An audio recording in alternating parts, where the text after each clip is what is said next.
มาส่งมันกูก็กูคนค่ะเมื่อพงมาเป็นวันไหลหลดแล้วเศร้าขอขอบเทียม78 ปีเย้าวันในเสตาเปิงอย่างสุดคนเมืองเจ้าสันลอยไหนไปยามไรเล่มจิ้มตัวน้ำจิ้มน้ำหวานมันสิบอกสิปานก่อนถูกเจ้าอาณาเจ้ามันลิ่งเรียนกินจิกตกจอกมาห้านต่อลองหลดแล้วพวกเคยจำซุ่มลายเป็ดนั่นยาวที่ว่าอาณาปันปองจึงเมืองในก็ถูกจุ้มซึกยึดเมืองเอากำเอาตังปุนตาตีนังตันเฮียงเขามันกึมนั่นสิถึงดีเลยเอาภายน้ำกิวเล่ตั้งรถไฟหมู่เจเวียงเหลือสายเตียนขึ้นอยู่แล้วเมืองใต้ปะทองในจังตึกเจอนาลินในพองงำของคนเมืองใต้อยู่หือในดีเลยถามตอบกันว่าเอาลู่เมืองใต้ไหนเจมือไปอุบกันตั้งปู่โชอ่องซันซื้อเจ้าฟ้าและภายกวนเมืองปอดตกลงเลยเจอกันมาปืนตาเจ้าไล่ดิโมกรีสีสีอุบปึ่งพองงำจอมกันมายาวโฮมว่าเอาละแล้วก้อนขอคึกเมืองมันมากกว่าอย่าเมืองโฮมตุ่มอันเดมีมานั้นตีเลยเปลี่ยนจึงเมืองเฟเดรัลอันกูเจเมืองมีส่วนปั่นปองเพียงเพียงกันนั้นไหนก่อนไปลงลายมือจอมปู่โชอ่องซันเจ้าฟ้าอีกตัวแทนโกนเมืองใต้ตื่นปากลาดปุดขาดจังแรงไว้ยาวด้วยดีลิโฮมหมายปังลงตอนตี 3นั้นจึงตีหันจังแรงอยู่ตีโฮมมือจอมเมืองมันลอยเปิงแผดแร่อันยันเนื้อปื้นทัน1ส่วนไล่เล่จันทันเพียงเพียงกัน2การอุปเปิงพองงำในเมืองใต้ในตักไล่ถังหางขอ3ไว้เอาหลอดเย้าเย้าสีตั้งเปลี่ยนเมืองโฮมตุ่มเย้าตักไล่มีส่วนผัดออกสียามไหน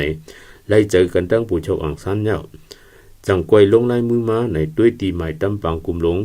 กูจีเมืองเจ้าคืออันจัดเฮ็ดมือเห็นกระบอก61ในเรือนจวนนั่นก็หันไดจังแรงยาว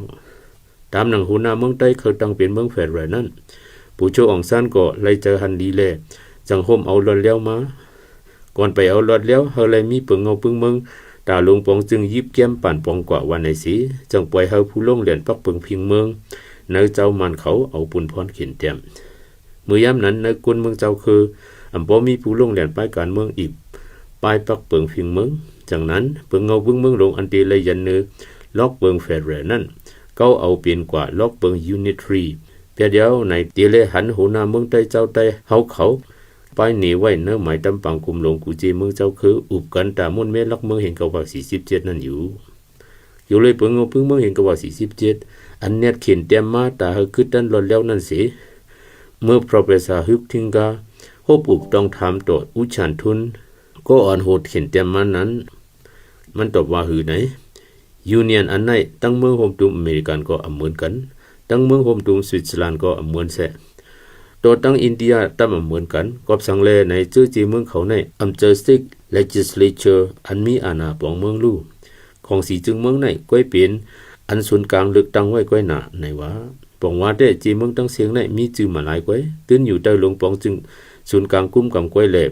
เมืองไหนอำเจอเมืองโฮมตุมลาเปลี่ยนกว่าเมืองจึงเหลียวเจ้าเหลียวอุบปึงพองงำปั่นปองกว่าลุ่มกว่ายาวจากนั้นจื้อเปลี่ยนหูนาจีเมืองใต้แหล่จีเมืองยางเหลียงจังพิษหมกจูดถึงหูนาจีเมืองขางแหล่หูนาเจ้ามวนแข้งระแข่งอันจำไรจีเมืองเจ้านั้นอีกป้าหูนาเจ้ายางผึกเจ้าไหนโฮมตกลงกันตามม่วนแม่ขึ้นปึงเงาปึงเมืองเองก็บอก47นั่นยาวเมื่อยามนั้นโฮมว่าไลคอพร้อมเจอตีจอมพ้องหลวงอูนูสีจังม่วนแม่วันในเสตาเพื่อขึงการที่มาอูนูกำถามว่าจ่องป้าผีมือเมืองนอกในอยู่ติ๊กแหล่เจอหูนาเมืองใต้เลยฮับปักยินความว่าตื้นอำเภอปาลาในจังถึงตีตกลงเลยมาหมู่เปิงเมืองโฮมตุมจนจังปีดองสู้เสียสิ้นหมู่นั้นยาวก้อยกาหมู่เปิงอันนั้นอำตันเลยเอาเจ้าตื้อ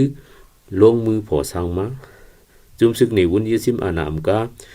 ยอป้าโหนาเจ้าคือเจอขึงเมเมืองนั่นก่อนลูกที่เห็นก็บอก62ตัวเห็นก็บอก88งำบักอาณาสีย่าเก่าเมืองมาเผื่อว่าเมืองยุงยังมาขึ้นอาถรรพ์ยึดแทงปอก2มือเห็นก็บอก88เดือนSeptember 18วันถึงมาปีเห็นก็บอก90เฮ็ดเป็นปังลึกตั้งสีเจ้าเตรียมลักเมืองแทงย้อนอำจอมตราเลยอำเป็นการ221ยึดเมืองแทงปอก3สีขึ้นว่าตีเมลักเมืองไหนแทงเฮ็ดในปันตรงองค์อ้อยสีปือตาตีเป้ปุ่นซ้ำผิดลิ้นเมืองเจ้าคือแลกไก่อาณาอำนาจอยู่อำเย้าอำไว้ไหนเมื่อเลยวันอำกึดเมืองอำลือจังตีกวยปอ5ในต้าลีถามถึงยุคหูหังเผิงมันกูเจ้าคือกวนเมืองอยู่แล้วคือว่าไหนอ๋อ